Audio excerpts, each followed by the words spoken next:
Boss, तुम्हाला माझ्याबरोबर काय करायचं ते करा. रात्रभर मी तुमचीच आहे. पण प्लीज माझ्या नवऱ्याला प्रमोशन द्या. अभिजित, येते मी. इतकी बेल का वाजवतोय? माझा नवरा अभिजित ऑफिसमधून घरी आला होता आणि दाराबाहेर उभा राहून जोरात बेल वाजवत होता. मी किचनमध्ये पोळ्या बनवत होते.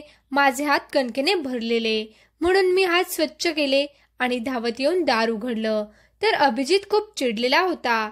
माझ्याकडे रागाने पाहून तो खोलीमध्ये निघून गेला. माझ्या लक्षात आलं की अभिजितला प्रमोशन नाही मिळालंय. आज त्याच्या ऑफिसमध्ये प्रमोशन अनाउन्समेंट होणार होती. त्यावेळेस तरी प्रमोशन मिळेल अशी अपेक्षा होती, पण त्याच्या हाती निराशाच आली. अभिजितशी आत्ताच बोललं तर तो खूप चिडेल असा विचार करून मी किचनमध्ये परत आले आणि अभिजितची फेवरेट भाजी बनवली. तसं तर अभिजितला प्रमोशन मिळेल या अपेक्षेने मी त्याच्या आवडीचे सगळे पदार्थ बनवले होते, परंतु त्याला जर काही गोड खायला दिलं तर मला प्रमोशन मिळालं नाही म्हणून तू आनंद साजरा करतेस का, असं उलट तो बोलला असता. म्हणून मी त्याच्यासाठी फक्त त्याच्या आवडीची भाजी आणि पोळीच घेऊन रूममध्ये गेले. अभिजित रूममध्ये डोक्याला हात लावून बसलेला होता. मी त्याच्याजवळ जाऊन बसले आणि त्याला विचारलं, अभिजित, मला माहितीये तुला प्रमोशन नाही मिळालंय, पण जाऊ दे. माझा देवावर पूर्ण विश्वास आहे. जे होतं ते फक्त चांगल्यासाठीच होतं. माझ्या या बोलण्याचा अभिजितला खूप राग येतो आणि तो हातातील मोबाईल बेडवर जोरात आदळतो आणि म्हणतो, काही चांगलं होत नाहीये माझ्या आयुष्यात. पणवती लागलीये, पगारवाढ नाही, प्रमोशन होत नाही, खर्च दिवस दिवस वाढत चाललेत. तुझ्याशी लग्न केलं आणि खूप मोठं नुकसान झालं माझं. हे ऐकून मला खूप वाईट वाटलं, परंतु तरीही मी स्वतःला सावरलं. अभिजित आता चिडलेला आहे. रागाच्या भरात तो काहीही बोलतोय असा विचार करून मी त्याला घट्ट मिठी मारली आणि म्हणाले, तू नको टेन्शन घेऊ, आपण दोघे मिळून सगळं नीट करू. अभिजितने मला रागारागाने दूर लोटलं आणि म्हणाला, काय नीट करणार आहेस तू? मला प्रमोशन देणार आहेस का? माझी बॉस आहेस का तू? तोंडाला येईल ते बोलतेस. तुझ्या काडीचाही फायदा नाहीये मला. माझ्या डोळ्यात पाणी येतं आणि मी अभिजितला म्हणते, अभिजित, तू सांग, तू जे म्हणशील ते मी करायला तयार आहे. माझं हे वाक्य ऐकून अभिजितच्या डोळ्यात एक वेगळीच चमक येते आणि तो मला चक्क ते म्हणतो. त्याचा विचार मी कधी स्वप्नातही केला नव्हता.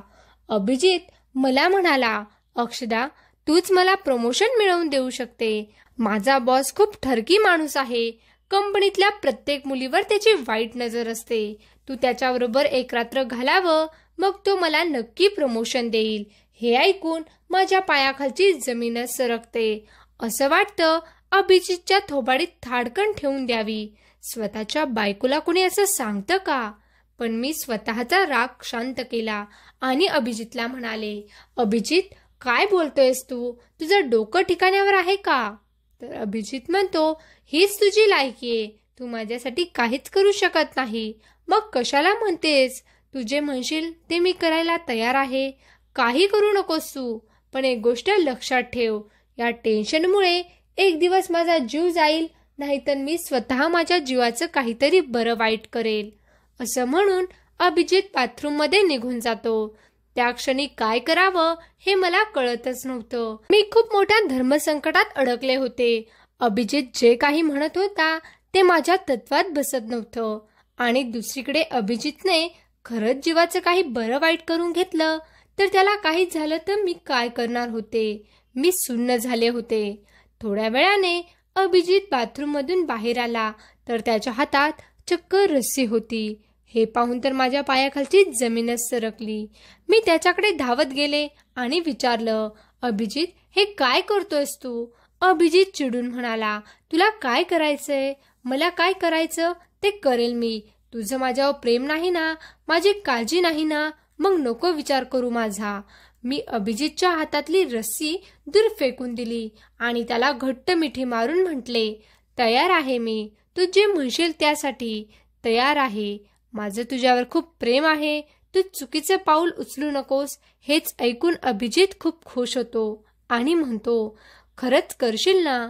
मी त्याला हो म्हणाले. माझा नाईलाज होता. परंतु आयुष्यभराच्या साथीदारासाठी मला हे करावंच लागणार होतं.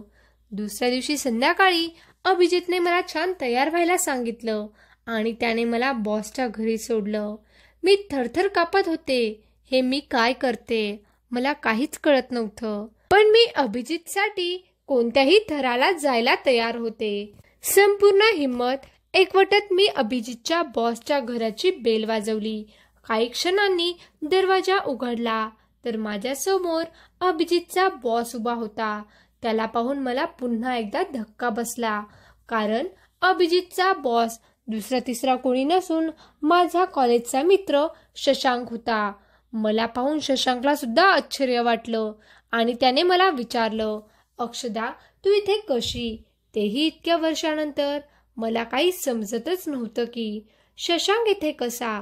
शशांक मला म्हणाला, चल अक्षदा, बाकीचं नंतर बोलूया. इतक्या वर्षांनी भेटलीस तू, आत ये, तुझी फेवरेट कॉफी बनवून पाचतो तुला. मी इथे कशासाठी आले होते आणि हे सगळं काय होतंय मला काहीच कळत नव्हतं. मी आतमध्ये आले. शशांकने मला पाणी दिलं आणि पुढील काही मिनिटं तो माझ्यासाठी मस्त कॉफी बनवत होता. तोच कॉफीचा सुगंध जो 5 वर्षांपूर्वी मी शेवटचा अनुभवलेला तो संपूर्ण घरामध्ये पसरत होता. मी शशांककडे एकटक पाहत होते हे त्याच्याही लक्षात येत होतं, परंतु तो कॉफी बनवण्यात व्यस्त होता. शशांकने 2 कप कॉफी बनवली आणि तो माझ्याजवळ घेऊन आला. माझ्या हातात 1 कप कॉफी देत तो म्हणाला, सांग तू इथे कशी आलीस. शशांकच्या प्रश्नाचं काय उत्तर द्यावं हेच मला कळत नव्हतं. शशांक म्हणतो, अगं अक्षदा तू काहीच का बोलत नाहीयेस. अचानक अशी 5 वर्षानंतर घरी आलीस आणि सायलेंट झाली. मी माझी संपूर्ण हिंमत एकवटली आणि त्याने विचारलं, तू अभिजितचा बॉस आहेस का. शशांकने मला विचारलं, अभिजित कोण. माझ्या कंपनीतला एम्प्लॉई. तू कोण आहेस अभिजितची. मी सांगितलं मी त्याची बायको आहे. हे ऐकून क्षणभर शशांकचा चेहरा पडला आणि तो म्हणाला, ओके मग त्याने तुला इथे का पाठवलंय. मी म्हणाले, हो त्यानेच मला पाठवलंय. एम्प्लॉईच्या प्रमोशनसाठी तुझ्या रिक्वायरमेंट्स वेगळ्या आहेत ना. तुला एम्प्लॉई किती चांगलं काम करते यापेक्षा त्याची बायको किती छान दिसते. ती तुझ्याबरोबर कॉम्प्रोमाइज करायला तयार आहे की नाही हे महत्वाचं आहे. म्हणूनच त्याने मला इथे पाठवलंय. माझं उत्तर ऐकून शशांकला जबरदस्त धक्का बसला आणि तो म्हणतो, हे काय बोलतेस तू अक्षदा. मी त्याला म्हणाले, खरं तेच बोलते. लाज नाही का वाटत तुला. कॉलेजमध्ये असताना तर तू किती सभ्य होतास. तुझ्या चांगल्या गुणांमुळेच मी तुझ्या प्रेमात पडले होते. नशिबाने आपल्या दोघांना वेगळं केलं. आपलं लग्न होऊ शकलं नाही, परंतु त्यानंतर तू इतक्या खालच्या थराला जाशील असं वाटलं नव्हतं. शशांक क्षणभर विचार करतो आणि म्हणतो, अक्षदा थांब, आता मला सगळं कळतंय. हे तुला सगळं त्या अभिजितने सांगितलंय ना. मी म्हणाले, हो मग दुसरं कोण सांगेल. त्याचं प्रमोशन रोखून तुला मी हवी आहे ना. तुला कळत असेल की मी अभिजितची बायको आहे, त्यामुळे तू जाणून बुजून हा प्लान तयार केला. शशांक मला म्हणतो, अक्षदा असं काही नाहीये. उलट तुझा नवरा आपल्या दोघांना फसवतो आहे. मी त्याच्यावर चिडून म्हणाले, तुझी काय इच्छा आहे. मी माझ्या नवऱ्यापेक्षा जास्त विश्वास तुझ्यावर ठेवायचा का. शशांकने लगेचच त्याचा फोन मला दाखवला. या फोनमध्ये त्याचे अभिजित बरोबरचे चार्ट्स होते. शशांकने मला वाचून दाखवले की अभिजितने मला ही ऑफर दिली की, सर तुमच्यासाठी मी आज एक गिफ्ट पाठवत आहे, पण तुम्ही माझा प्रमोशनचा विचार करा. मला वाटलं तो एखादं छोटंसं गिफ्ट पाठवेल, पण तो तुलाच पाठवेल, स्वतःच्या बायकोला पाठवेल असं मला स्वप्नातही वाटलं नव्हतं. किती खालच्या दर्जाचा माणूस आहे तो. छी. अभिजितची चाट पाहून मी पूर्ण गोंधळून गेले होते. मला काहीच समजत नव्हतं. मी त्याला म्हणाले, शशांक मला काहीच कळत नाहीये. अभिजितने तर सांगितलं की तू कंपनीतील सर्व बायकांवर वाईट नजर ठेवतो आणि प्रमोशनसाठी मी तुझ्याबरोबर एक रात्र घालवावी अशी त्याचीच इच्छा आहे. शशांक मला म्हणतो, अक्षदा हे सगळं खोटं आहे. अभिजितला प्रमोशन हवंय. तो फक्त अनेक वर्षांपासून काम करतोय या बळावर. त्याला काम करायचं नाहीये. दिवसभर मित्रांबरोबर तो टाइमपास करत असतो, त्यामुळे त्याला प्रमोशन नाही दिलं गेलं. तेव्हापासून तो माझ्या मागे लागला आहे. सर, तुम्हाला मी एक गिफ्ट पाठवतो, तुम्ही मला प्रमोशन द्या. मी कंपनीतील सर्व बायकांकडे लक्ष नाही ठेवत, तर तोच प्रत्येक नवीन आलेली एम्प्लॉय बरोबर फ्रेंडशिप करण्याचा प्रयत्न करतो. तू कंपनीत कोणालाही विचार की त्याचं कॅरेक्टर कसं आहे आणि माझं कॅरेक्टर कसं आहे. माझ्या कानावर विश्वासच बसत नव्हता. शशांक लगेच अभिजितला फोन करतो आणि त्याला म्हणतो, अभिजित, तू गिफ्ट पाठवणार होतास ना, ते गिफ्ट आलं नाहीये. असं गिफ्ट आहे तरी काय? तर अभिजित उत्तर देतो, असं कसं होईल सर?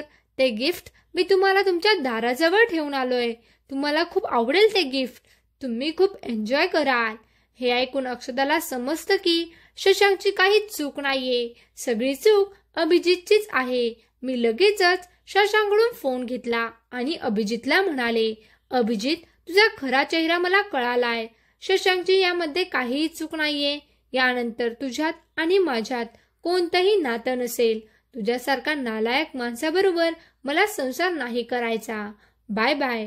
त्यानंतर मी अभिजितला घटस्फोट दिला. शशांकने काही दिवसांनी मला प्रपोज केलं, त्यामुळे आम्ही दोघांनी लग्न केलं. आता आम्ही दोघं सुखाचा संसार करत आहोत. आवडली का तुम्हाला आजची कथा? नक्कीच कमेंट बॉक्समध्ये कमेंट करून सांगा. आणि अशाच नवीन व्हिडिओसाठी व्हिडिओला लाईक करा, शेअर करा आणि चॅनलला सबस्क्राईब करायला विसरू नका. धन्यवाद.